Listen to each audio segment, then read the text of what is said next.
Hello friends, एक बार फिर से स्वागत है आपका हमारे यूट्यूब चैनल पर। तो चलिए एक बार फिर से मैं आपको 10 मिनट के लिए जो वादा था उसको पूरा करने के लिए एनसीएफ 2005 लेकर आया हूँ। मैंने बोला था कि आप हमसे जुड़िए, डेली हम आपको 10 मिनट के वीडियो देंगे। सिर्फ 10 मिनट के वीडियो में आपका कंप्लीट सिलेबस करवाएंगे। तो एनसीएफ 2005 की अपन यहाँ चर्चा करते हैं।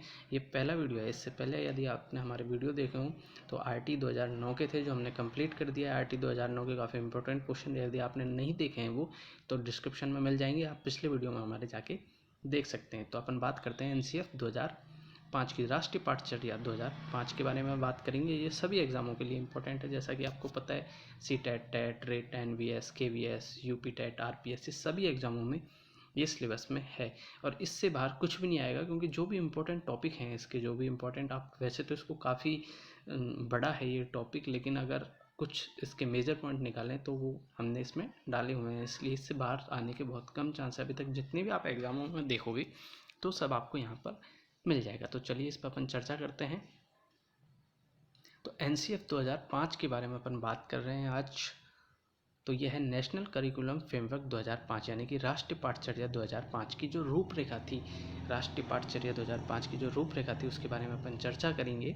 इससे पहले मैं आपसे रिक्वेस्ट करना चाहूँगा, यदि अभी तक आपने हमारे यूट्यूब चैनल को सब्सक्राइब नहीं किया तो प्लीज़ हमारे चैनल को सब्सक्राइब कर लीजिए।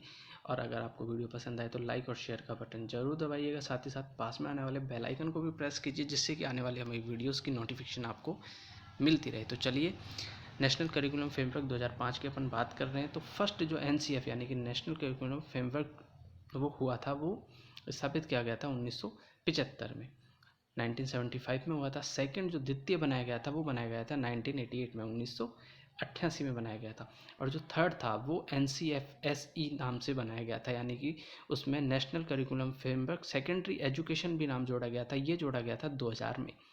तो थर्ड 2000 का था। और जो फोर्थ जो अब लागू है वो है एनसीएफ 2005। तो कौन सा है? तो पहला क्वेश्चन तो यही बन सकता है कि एनसीएफ 2005 कौन से नंबर का है। तो इसमें आपको याद रखना है चतुर्थ एनसीएफ है ये, जो 2005 में। फर्स्ट एनसीएफ की स्थापना कब हुई थी? फर्स्ट एनसीएफ जो लागू किया गया था वो किया गया था 1975 में। तो ये इंपॉर्टेंट है, ये आपको याद रखना है।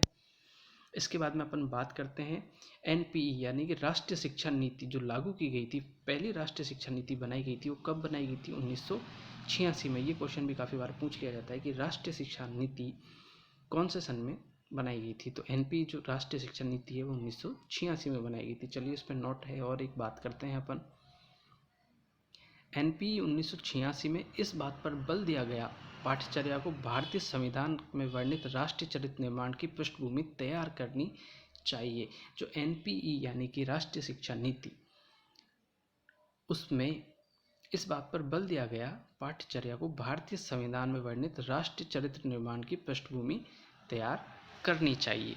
राष्ट्र निर्माण की चरित्र पृष्ठभूमि को तैयार करनी चाहिए, जिससे कि राष्ट्र का निर्माण अच्छे से हो सके, इस बात पर बल दिया गया। चलिए इसके आगे अपन देखते हैं पीओए 1992 यानी कि प्रोग्राम ऑफ एक्शन। इसकी फुल फॉर्म भी काफ़ी बार पूछ लेता है पीओए की, तो आपको ये भी याद रखना है। काफ़ी बार पूछ लेते हैं कि पीओए की फुल फॉर्म क्या है। तो इसकी फुल फॉर्म होगी प्रोग्राम ऑफ एक्शन। चलिए पीओए के बारे में अपन देखते हैं। पीओए 1992 में प्रासंगिक गुणवत्ता तथा लचीलेपन के तत्वों को बल देते हुए राष्ट्रीय शिक्षा नीति को लागू के प्रावधानों का क्रियान्वयन करने के लिए बनाया गया था। पीओए किस लिए बनाया गया था? जो 1992 में प्रासंगिक गुणवत्ता तथा लचीलेपन के तत्वों को बल देते हुए राष्ट्रीय शिक्षा नीति को लागू करना, इसके प्रावधानों को क्रियान्वयन मतलब लागू करने के लिए बनाया गया था।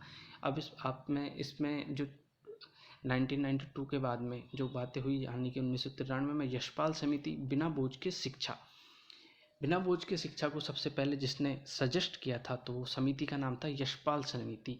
उन्होंने बताया था लर्निंग विदाउट बर्डन, यानी कि बिना बोझ के बच्चों को शिक्षा दी जाए। ये सबसे पहले यशपाल समिति ने बताया था। और ये कौन से सन में बताया था? 1993 में बताया था।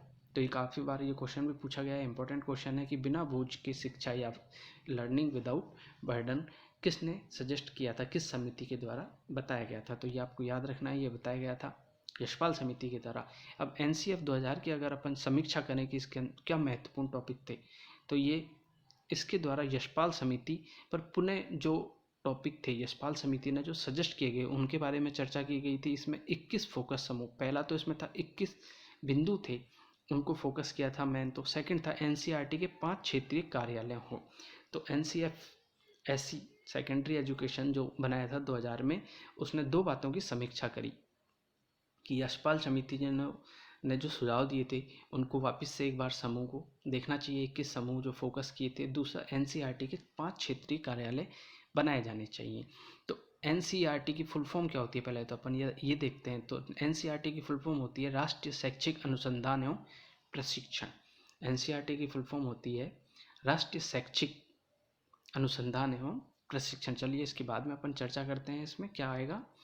विभिन्न राज्यों के परीक्षा बोर्ड, शिक्षा सचिवों, शिक्षाविदों, आम जनता से विस्तृत विचार विमर्श करने के बाद एनसीएफ 2005 को मंजूरी दी गई। यानी कि इस मंजूरी में कौन कौन लोगों को पहले पूछा गया, सलाह ली गई। तो उसमें विभिन्न राज्यों के परीक्षा बोर्ड, शिक्षा सचिवों, शिक्षाविदों, आम जनता से विस्तृत विचार विमर्श करने के बाद में एनसीएफ 2005 लागू किया गया।